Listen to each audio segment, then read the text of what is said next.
Bible വായന. ഉൽപ്പത്തി പുസ്തകം 3-ാം അധ്യായം. മനുഷ്യന്റെ പതനം. ദൈവമായ കർത്താവ് സൃഷ്ടിച്ച എല്ലാ വന്യജീവികളിലും വെച്ച് കൗശലമേറിയതായിരുന്നു സർപ്പം. അത് സ്ത്രീയോട് ചോദിച്ചു, തോട്ടത്തിലെ ഒരു വൃക്ഷത്തിൻ്റെയും ഫലം തിന്നരുതെന്ന് ദൈവം കൽപ്പിച്ചിട്ടുണ്ടോ?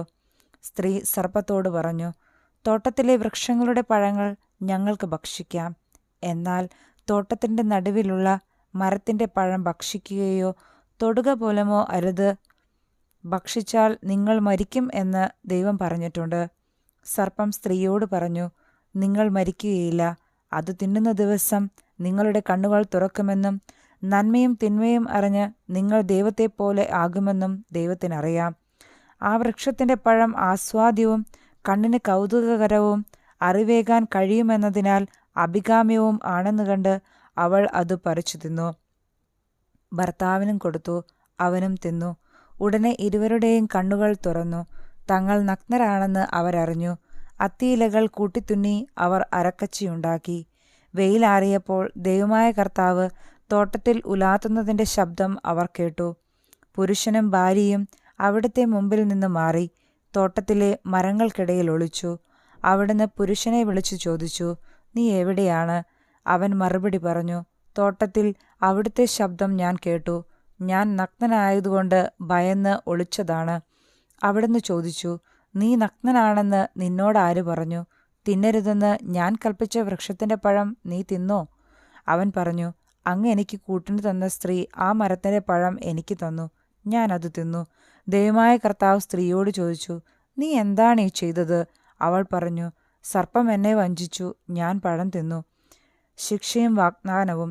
ദൈവമായ കർത്താവ് സർപ്പത്തോട് പറഞ്ഞു, ഇത് ചെയ്തതുകൊണ്ട് നീ എല്ലാ കന്നുകാലികളുടെയും വന്യമൃഗങ്ങളുടെയും ഇടയിൽ ശപിക്കപ്പെട്ടതായിരിക്കും. നീ മണ്ണിൽ ഇഴഞ്ഞു നടക്കും. ജീവിതകാലം മുഴുവൻ നീ പൊടി തിന്നും. നീയും സ്ത്രീയും തമ്മിലും നിന്റെ സന്തതിയും തമ്മിലും അവളുടെ സന്തതിയും തമ്മിലും ഞാൻ ശത്രുത ഉളവാക്കും. അവൻ നിന്റെ തല തകർക്കും, നീ അവൻ്റെ കുതികാലിൽ പരിക്കേൽപ്പിക്കും. അവിടുന്ന് സ്ത്രീയോട് പറഞ്ഞു, നിന്റെ ഗർഭാരിഷ്ഠതകൾ ഞാൻ വർദ്ധിപ്പിക്കും. നീ വേദനയോടെ കുഞ്ഞുങ്ങളെ പ്രസവിക്കും. എങ്കിലും നിനക്ക് ഭർത്താവിൽ അഭിലാഷമുണ്ടായിരിക്കും, അവൻ നിന്നെ ഭരിക്കുകയും ചെയ്യും. ആദത്തോട് അവിടുന്ന് പറഞ്ഞു, തിന്നരുതെന്ന് ഞാൻ പറഞ്ഞ പഴം സ്ത്രീയുടെ വാക്കുകേട്ട് നീ തിന്നതുകൊണ്ട് നീ മൂലം മണ്ണ് ശപിക്കപ്പെട്ടതായിരിക്കും. ആയുഷ്കാലം മുഴുവൻ കഠിനാധ്വാനം കൊണ്ട് നീ അതിൽ നിന്ന് കാലയാപനം ചെയ്യും. അത് മുള്ളും മുൾച്ചെടികളും നിനക്കായി മുളപ്പിക്കും. വയലിലെ സസ്യങ്ങൾ നീ ഭക്ഷിക്കും. മണ്ണിൽ നിന്ന് എടുക്കപ്പെട്ട നീ മണ്ണിനോട് ചേരുന്നതുവരെ നെറ്റിയിലെ വിയർപ്പുകൊണ്ട് ഭക്ഷണം സമ്പാദിക്കും. നീ പൊടിയാണ്, പൊടിയിലേക്ക് തന്നെ നീ മടങ്ങും. ആദം ഭാര്യയെ ഹവ്വ എന്ന് വിളിച്ചു, കാരണം അവൾ ജീവനുള്ളവരുടെയെല്ലാം മാതാവാണ്.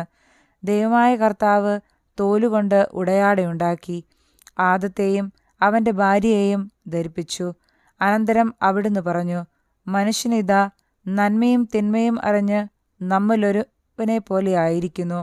ഇനി അവൻ കൈനീട്ടി ജീവന്റെ വൃക്ഷത്തിൽ നിന്ന് കൂടി പറിച്ചു തിന്ന് അമർത്യനാകാൻ ഇടയാകരുത്.